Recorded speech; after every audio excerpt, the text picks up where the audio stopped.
Mark P. I know you're up to your nose in schoolwork at this time, and I'd be interested to know a little more on how the program is laid out, what you have left, and about how long you'll be working on it until graduation. All right. Thank you, Mark. Yes, I am going to a university program. I am studying online full-time through the University of Salford in the United Kingdom. And this program is the Psychology of Coercive Control. It is a master's program, so it's post-grad. I jumped the line and was able to get into this program because of my professional experience since leaving Scientology, having written a book and channel and doing all these interviews and having published I've got one published academic paper in a journal.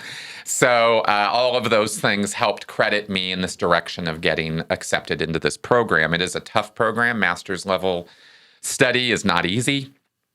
And of course, jumping the line makes it a little harder, but I am determined to get through this despite hell or high water. And there has been a lot of hell and a lot of high water along the way here, but it's fine. It's just a university program. And if I could get through an RPF, I can certainly get through this.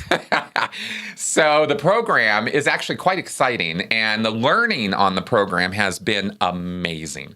The program is divided into three sections, or three trimesters.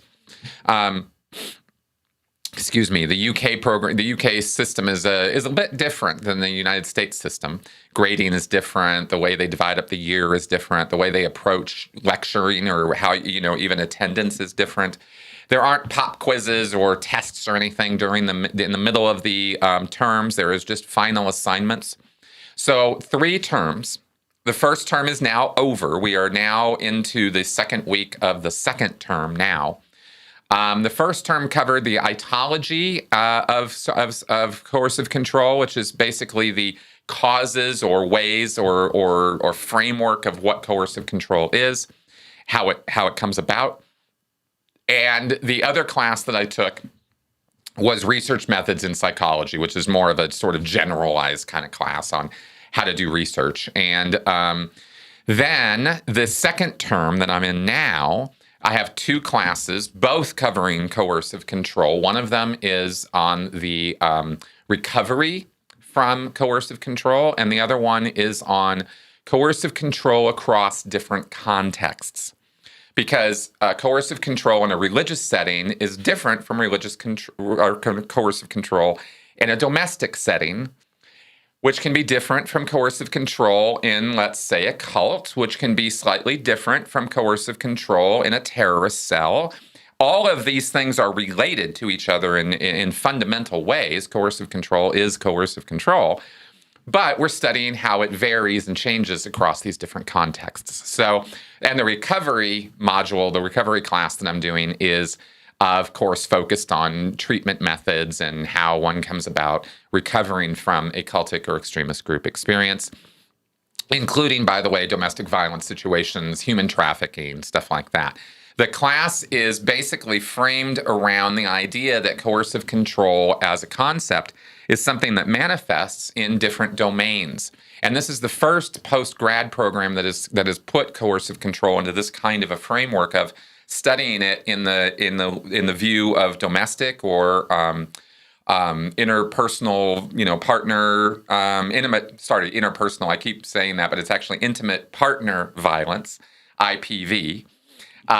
So you have that domain. You have cults, gangs, extremist groups as a domain, and then you have human trafficking as a domain, which is a distinct sort of thing, and it's got its own problems and regulations and everything concerning it. So we're covering this subject matter or this topic across these domains, including now in this in the context, across the different contexts.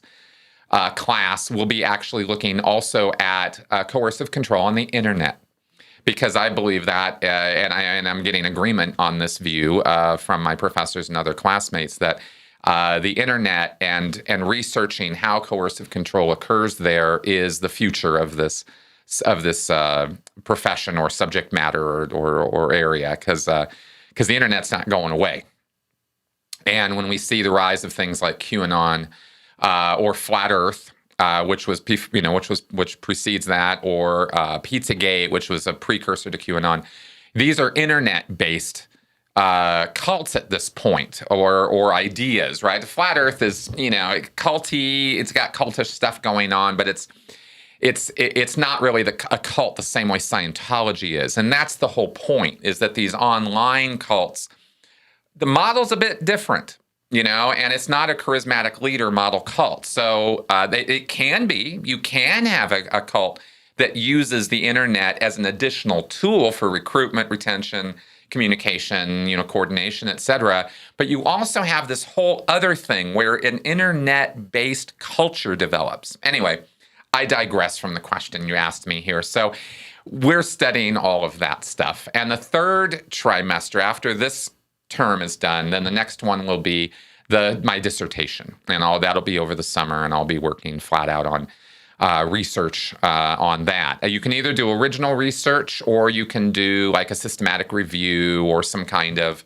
a discourse review or something like that. There's various things we can do to write a paper. I think the dissertation's 12,500 words or something. The final essays we've been doing for each term have been 5,000 word essays. And the dissertation, I think, is going to be 12,500, which roughly equates to about 50 pages, double-space typed document, right? Or maybe roughly an hour-long video in terms of word count. Okay, so I have written that much before. It's not a big deal in terms of word count, but writing academically has been a huge bugbear for me. It's a real hammer and tongs kind of writing. It's not easy. It doesn't come. I don't get into a flow writing academic. Not yet. Not even close yet. So that's been a real problem for me in this so far. But if that's my biggest problem, okay. So that's the program, and it will be completed. I believe the final assignment gets turned in September, and graduation is in December. And I am counting on graduating. So it's going to be a lot of work still, and that's why, the way the classes work is there are 2 lectures a week. So I'm doing those lectures. They're about 3 hours each. So there's about 6 hours of lectures. Then there is a ton of reading. I mean, I've shown you guys stacks of papers that I've been having to go through and read. There's videos to watch. There's books to read as well. So it's a lot of material that I've been covering on this, and there's a lot more material to cover. And you guys have been the beneficiaries of this, because I maybe you've noticed, maybe not a big deal one way or the other. I'm not going out of my way to try to sound more scholarly or smart or learned or something. But I do think that the learning that I've had so far has informed my answers here on the show, and has informed the content on my podcast, and has definitely changed the way I have looked at certain aspects of cultic behavior, extremist behavior, and how we fall for and get into that stuff. So, and given me a much better appreciation of the level of work involved in doing academic work. And it's rigorous. And it should be, and it's supposed to be. And it's very different from journalism. It's very different from what you see in the news. And that's been eye-opening to me, too, even more so than I already knew. Okay, so there you go.